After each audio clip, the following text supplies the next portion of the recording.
In the first act, the three witches come to Macbeth and tell him that he'll be Thane of Cawdor and King of Scotland. They are the ones that inform Macbeth of his fate. All hail Macbeth! Hail to thee, Thane of Cawdor! All hail Macbeth, that shalt be king hereafter. After this occurs, King Duncan comes and informs him that the old Thane of Cawdor was killed for treason, and now Macbeth holds that title. Macbeth now wishes for the king's death so he can hold the title of king like the witches predicted. He writes a letter to his wife, Lady Macbeth, about his thoughts about murdering Duncan. After she reads the letter, she fears her husband is too kind to commit such a horrible crime. She calls on evil spirits to rid herself of guilt or weakness so she can do it herself. Beth starts to doubt whether they should go through with it or not. He thinks that Duncan is such a good person and that there is no reason to kill him except for his own ambition. Lady Macbeth says, Quit being a... We're going through with this. At the beginning of the second act, we see Macbeth kind of going crazy from the thought of killing Duncan. He is hallucinating the bloody dagger that is in front of him. Is this a dagger that I see before me, the handle toward my hand? Let me clutch thee. I have thee not, and yet I still see thee. Go. In the next scene, Lady Macbeth tries to kill Duncan, but cannot because he looks like her father. Macbeth commits the crime but leaves the evidence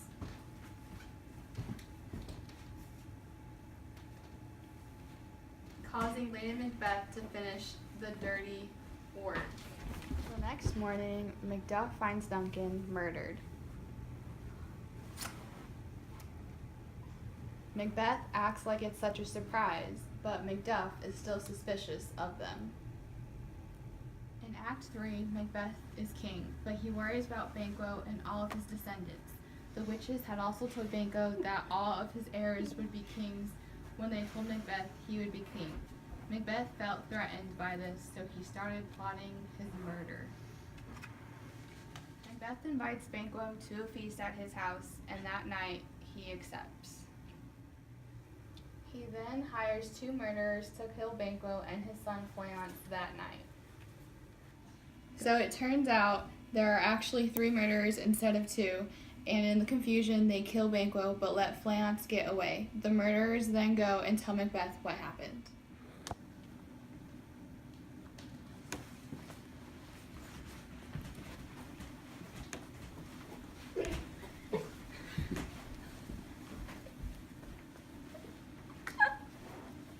Okay. There's blood in thy face. 'Tis Banquo's then. My lord, his throat is cut. That I did for him. But most royal sir, Fleance has escaped. The worm that's fled hath nature, then time will venom breed. After everyone learns of Banquo's murder, they blame it on Fleance because he has fled. But Lennox and other lords are still suspicious of Macbeth and wonder if he committed the crime. They learn that Macduff has gone to England to try to get Malcolm to come back and take the throne since he is the rightful heir.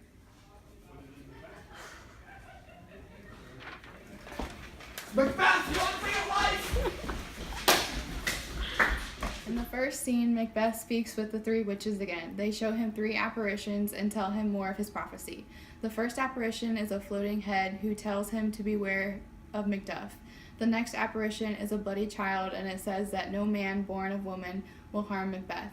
The last apparition is a crowned child holding a tree, and it says that he does not need to worry until the trees of Burnham Wood get up and move to Dunsinane Hill. After the 3 wishes leave, Lennox enters and tells Macbeth the Macduff fled to England. Macbeth then orders murderers to go to Macduff's wife and children. In the next scene, Lady Macduff is talking to Ross and is angry about her husband leaving them unprotected. Ross tells her to trust Macduff, but she refuses and tells her son that his father died. A messenger comes and tells Lady Macduff that she is in danger, but she does not listen and says she's done nothing wrong. Then the murderer comes in and kills her and her son. In the next scene, we see Malcolm talking to Macduff about coming back to Scotland and becoming king. Malcolm gives Macduff a test to make sure he isn't working for Macbeth and says if he were a king, he would be lustful, greedy, and violent. Macduff agrees even though he doesn't like it because he doesn't want Macbeth as king anymore. Malcolm says he passed the test and will come back to be king. Macbeth Then Ross comes from Scotland and at first tells Macduff that his family is well.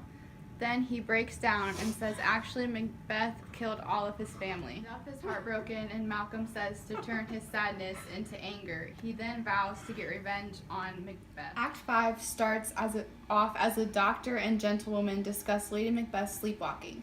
Lady Macbeth then walks in with a candle and mentions the murderers of Banquo and Lady Macbeth and how she can't get the blood off of her hands no matter how hard she washes them. Meanwhile, Malcolm leads an army to prepare for the battle. Macbeth is walking around not worried at all because no man born of woman can harm him. Someone comes and tells him of Lady Macbeth's poor health, but he just brushes it off.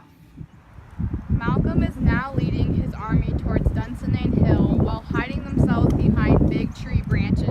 They notify Macbeth of this, and even though he begins to freak out a little bit, he says he will still fight or die trying. Malcolm's army then advances to the castle and the fighting begins. Macbeth kills everyone around him, knowing that no man born of woman can kill him.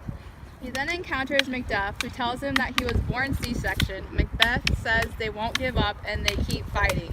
In the last scene, the fighting has ended and Malcolm is now the king. Macduff walks in with Macbeth's head and everyone is happy and watches Malcolm get crowned.